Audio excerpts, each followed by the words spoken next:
Hello guys, welcome to my channel K corner. कैसे हैं आप लोग?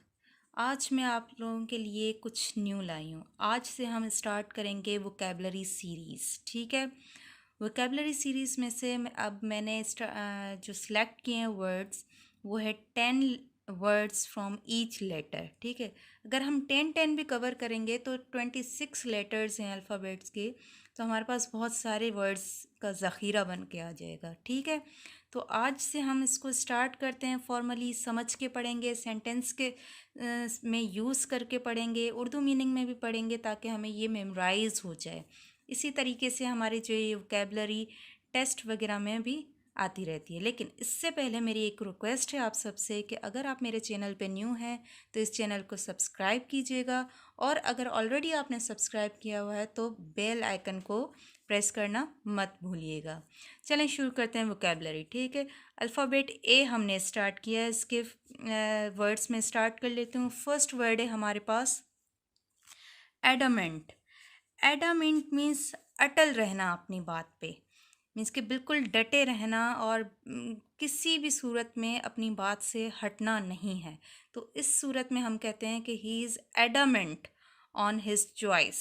ठीक है, तो यहाँ पर कुछ सिनोनियम भी मैंने दिए हैं कि इनफ्लेक्सिबल, वो बिल्कुल फ्लेक्सिबल नहीं है, वो अपनी बात पे बिल्कुल अटल है। ठीक है, अनशेकेबल भी कह सकते हैं कि वो शेक नहीं होगा, मूव नहीं होगा।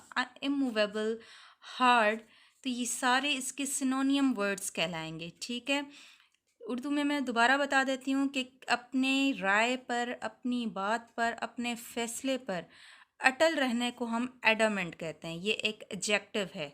क्या है ये? एक एडजेक्टिव है। तो सेंटेंस में जब हम यूज़ करेंगे उसको एडजेक्टिव की फॉर्म में ही यूज़ करेंगे। चलें सेंटेंस एग्जांपल पढ़ के देखते हैं कि ये क्या है। The prime minister is adamant that he will not resign. ठीक है, प्राइम मिनिस्टर अपनी बात पे अटल रहा कि वो रिज़ाइन नहीं देगा। समझ आ रही है मेरी बात? आई होप आपको समझ में आ रही होगी मेरी बात। ठीक है, सेकंड वर्ड स्टार्ट कर लेते हैं। This is also adjective, adverse. Adverse हम ऐसी सिचुएशन को कहते हैं जो हमारे फेवर में ना हो, अनफेवरेबल हो, बिल्कुल ऑपोजिट सिचुएशन हो। मीन्स के जैसे हमने सोचा है उसके बिल्कुल ही अपोजिट बरअक्स जो है वो चीज़ हमारे सामने आ जाए। ठीक है, फॉर एग्ज़ाम्पल हमने सोच लिया कि आज बारिश होगी, पक्का बारिश होगी, लेकिन आज बारिश नहीं हुई, तो ये एक एडवर्स सिचुएशन है, ऑपोजिट सिचुएशन हो गई। इसको हम सेंटेंस में यूज़ करके देखते हैं। एग्जाम्पल है, one must try to overcome adverse circumstances. इसके हर किसी को चाहिए कि अपनी एडवर्स मीन्स के ऑपोजिट से जो हालात हैं, सर्कमस्टेंसेस मीन्स हालात, उनको ओवरकम करे। ठीक हो गया। थर्ड है हमारे पास अकॉर्ड। ठीक है, अकॉर्ड नाउन है। इसको हम नाउन की सूरत में ही यूज़ करेंगे, जिसकी मीनिंग है कोई भी एग्रीमेंट, कोई मुआहदा कर लेते हैं, कोई हम एग्रीमेंट किसी के साथ कर लेते हैं तो उसको हम कहते हैं अकॉर्ड। ठीक है, मुआहदा ऑफिशियल भी हो सकता है, इसमें से फॉर्मल भी, इनफॉर्मल भी हो सकता है। दोनों सूरतों में हम अकॉर्ड वर्ड को यूज़ कर सकते हैं इन सेंस ऑफ नाउन। ठीक है, इसका एग्जाम्पल देख लेते हैं, ज़्यादा समझ में आ जाएगा। There is an accord among the family members over this problem. अगर कोई भी प्रॉब्लम क्रिएट हुआ है फैमिली में, उसके अबाउट फैमिली में उन्होंने एक अकॉर्ड आपस में बना लिया। अब देखें ये इनफॉर्मल हो गया, ये ऑफिशियल तो नहीं है, तो मीन्स कि फॉर्मली भी हम यूज़ कर सकते हैं, इसको इनफॉर्मली भी यूज़ कर सकते हैं। ठीक हो गया। तो अकॉर्ड जो है एग्रीमेंट के सूरत में हो जाएगा। जैसे फॉर एग्ज़ाम्पल फैमिली में कोई ज़मीन को लेकर प्रॉब्लम हुआ है। ठीक है, तो वो ब्रदर्स के बीच में एक एग्रीमेंट हुआ है कि हम 3 महीने तक इस पे बात नहीं करेंगे, या 3 महीने तक हम इस पे वेट करेंगे। ठीक है, तो ऐसा कोई एग्रीमेंट है जो वर्डिंग में है या रिटन फॉर्म में है, किसी भी फॉर्म में हो, हम अकॉर्ड वर्ड को यूज़ कर सकते हैं। ठीक है, फोर्थ है हमारे पास एडल्ट्रेट। एडल्ट्रेट वर्ब है जिसकी मीनिंग है मिलावट करना। ठीक है, मिलावट करना। अब मिलावट किसी भी चीज़ में हो सकती है, वो मिलावट हमारे अल्फाज में हो, मिलावट किसी मटीरियलिस्टिक थिंग में हो, उसमें हम इस वर्ड को यूज़ करते हैं एडल्ट्रेट। ये एक वर्ब है। जैसे कि यहाँ पर मैंने कुछ सिनोनियम्स दिए गए हैं। मेक इम्प्योर, किसी चीज़ को ऑलरेडी वो प्योर है लेकिन उसमें मिलावट करके उसको इम्प्योर बना दिया गया है। इट मीन्स कि we have adulterate that thing. ठीक है, कोई चीज़ डिसग्रेड बना दी है, ग्रेटफुल थी लेकिन उसको डिग्रेड कर दिया है हमने। ठीक है, स्पॉइल, ख़राब कर दिया। ऐसी चीज़ें, किसी चीज़ में कोई मिलावट करेंगे, फॉर एग्ज़ाम्पल हमने दूध में नींबू मिला लिया तो वो दूध जो है वो स्पॉइल हो गया। वो स्पॉइल हो गया तो इट मीन्स कि वो इम्प्योर बन गया, एडल्ट्रेट बन गया। फाइन, एग्जाम्पल देख लेते हैं कि क्या है। दोज हु एडल्ट्रेट मिल्क, जो लोग मिल्क में मिलावट करते हैं, शुड बी सीवियरली पनिश्ड, उनको पनिशमेंट मिलनी चाहिए। समझ में आ रही है मेरी बात आप लोगों को कि एडल्ट्रेट मीन्स किसी भी चीज़ में, मटीरियलिस्टिक थिंग में मिलावट करना। लास्ट है, नॉट द लीस्ट, और भी हैं वर्ड्स हमारे पास। एडमोनिश, ठीक है, एडमोनिश भी एक वर्ब है। एडमोनिश मीन्स वार्न करना। अच्छा, ये एडमोनिश ज़रूरी नहीं है एक कमांड के तौर पर वार्न करने के लिए यूज़ हो।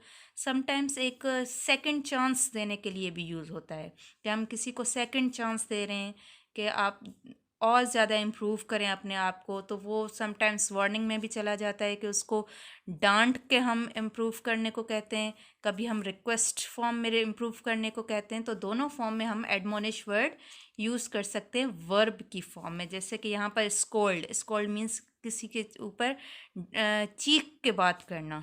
ठीक है, चीख के बात करेंगे इट मीन्स कि डांट रहे हैं ना, तो इस फॉर्म में भी यूज़ हो सकता है। रीप्रूव मीन्स कि ऑलरेडी अगर उसने प्रूव अपने आप को नहीं किया है, दोबारा एक और चांस दे के हमने उसको कह दिया है कि रीप्रूव करो, जो कि इसी मीनिंग में आता है एडमोनिश। ठीक हो गया, चलें एग्जाम्पल देख लेते हैं इसका। एग्जाम्पल क्या है? द ऑफिसर एडमोनिश्ड, एक ऑफिसर ने वार्न किया या सेकंड चांस दिया या रीप्रूव करने के लिए एक सेकंड चांस दिया किसको? अपने सबऑर्डिनेट्स को, for their irregular attendance, means कि उसके जो सबऑर्डिनेट्स हैं वो रेगुलर नहीं हैं। तो समटाइम्स वो वार्निंग रिटन फॉर्म में भी देते हैं और समटाइम्स वो वार्निंग वर्बली भी देते हैं, तो वो उसको हम यूज़ कर सकते हैं एडमोनिश।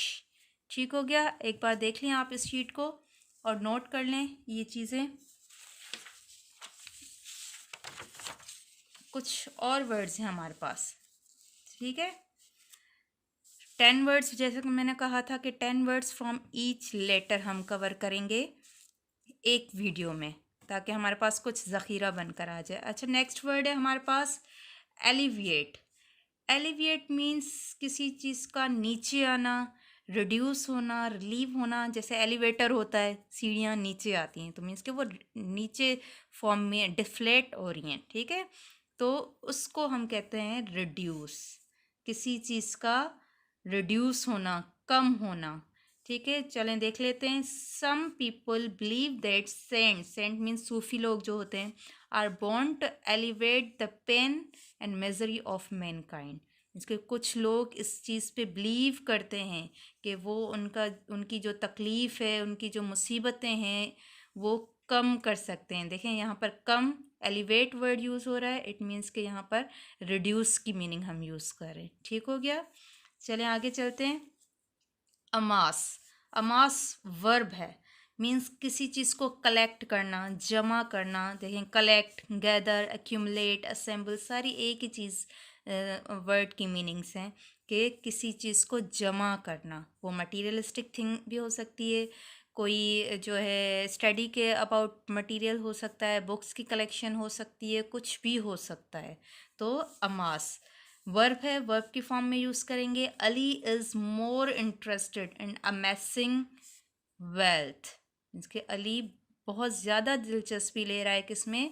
दौलत को कलेक्ट करने में। तो दौलत को कलेक्ट करने में भी यूज़ कर सकते हैं, बुक्स को कलेक्ट करने में भी यूज़ कर सकते हैं, इल्म को कलेक्ट करने में भी इस वर्ड को यूज़ कर सकते हैं। नेक्स्ट वर्ड है हमारे पास अज्योर। यहाँ पर डी जो है साइलेंट है, तो इसका जो प्रोनाउंसिएशन होगा वो होगा अज्योर। वर्ब है हमारे पास जिसकी मीनिंग है इल्तिजा करना। समटाइम्स इसकी मीनिंग कसम लेना भी यूज़ होती है। तो ज़्यादातर मिन्नत करना, रिक्वेस्ट करना, किसी चीज़ के बारे में हम किसी को कसम दे देते हैं कि ये चीज़ आपने करनी है। तो इस सेंस में एज्योर वर्ड यूज़ होता है कि to issue a formal command, कि आप करें ये चीज़। ठीक है, इसका सेंटेंस पढ़ लेते हैं। She assured her officers to grant her leave for a day. उन्होंने क्या किया, रिक्वेस्ट की। जाहिर सी बात है यहाँ पर रिक्वेस्ट की मीनिंग में यूज़ हुआ है। क्यों? क्योंकि ऑफिसर को हम कमांड नहीं देते, रिक्वेस्ट करते हैं। तो रिक्वेस्ट की ऑफिसर्स को कि वो उसको लीव ग्रांट करें फॉर अ डे, 1 डे के लिए। समझ में आ रही बात? चलें आगे पढ़ लेते हैं। एनालॉगी। एनालॉगी नाउन है जिसकी मीनिंग है एक जैसा होना। अब एक जैसा, सिमिलर होना, सिमिलरिटी लोगों में होना, उनके ख़यालात में सिमिलरिटी होना, बहुत सारी चीज़ों में, लिविंग थिंग और नॉन लिविंग थिंग दोनों में हम यूज़ कर सकते हैं। इसको एब्स्ट्रैक्ट नाउन भी करके यूज़ कर सकते हैं कि जैसे किसी ख़यालात का एक जैसा होना तो वो एब्स्ट्रैक्ट नाउन हो जाएगा। ठीक है, चलें सेंटेंस देख लेते हैं। The analogy between the security problems. देखें, सिक्योरिटी प्रॉब्लम्स हम देख तो नहीं सकते, तो वो एब्स्ट्रैक्ट नाउन हो जाएगा। सिक्योरिटी प्रॉब्लम्स किसके? India and Pakistan is highlighted. India और पाकिस्तान के बीच में जो सिक्योरिटी प्रॉब्लम है वो हाईलाइट किए गए हैं। कौन से सिक्योरिटी प्रॉब्लम? जो एनालॉग हैं, जो एक जैसे हैं, सिमिलरिटी है जिनमें। ठीक है, लास्ट है हमारे पास एम्पल। एम्पल एडजेक्टिव है। एम्पल मीन्स इनफ, बहुत सारी चीज़ें हमारे पास, बहुत वास्ट अमाउंट में जब हमारे पास चीज़ें मौजूद होती हैं उसको कहते हैं एम्पल अमाउंट। ठीक है, जैसे कि हम शुगर का किसी ने स्टॉक कर लिया तो वो एम्पल अमाउंट में चीज़ें हमारे पास आ गई। ठीक है, हमारे पास कोई भी चीज़ बहुत बड़े तादाद में मौजूद है घर पे। ठीक है, तो वो एम्पल अमाउंट हो गया, मीन्स के बहुत सारी चीज़ें। अबेंडेंट इसकी मीनिंग भी है बहुत ज़्यादा। इनफ ये भी मीनिंग बहुत ज़्यादा में आती है कि जितनी ज़रूरत है उस उतनी या उससे भी ज़्यादा। सफिशेंट भी इनफ की मीनिंग में यूज़ होता है। एडिक्वेट भी इसी मीनिंग में यूज़ होता है कि जितनी ज़रूरत है उतनी मौजूद है। ठीक है, एग्जाम्पल देख लेते हैं। There is an ample stock. देख लें, यहाँ पर एम्पल स्टॉक आ रहा है, मीन्स के बहुत ज़्यादा चीज़ें। किसका एम्पल स्टॉक है? मेडिसन्स का। कहाँ पर है? हॉस्पिटल में है। ठीक है, आई होप ये 10 वर्ड्स जो आज हमने कवर किए हैं आपको समझ में आ रही होगी। कमेंट करके ज़रूर बताइएगा कि आज की ये न्यू वीडियो, न्यू टॉपिक आपको कैसा लगा। रोज़ हम ऐसे ही 10 वर्ड्स हर लेटर के कवर करेंगे और इंशाल्लाह ताला काफ़ी वर्ड्स हम वोकेबलरी का ज़ख़ीरा बना लेंगे। ज़रूर मेरी वीडियो को लाइक कीजिएगा और कमेंट्स में ज़रूर बताइएगा कि आपको मेरी वीडियो कैसी लगी। Thank you.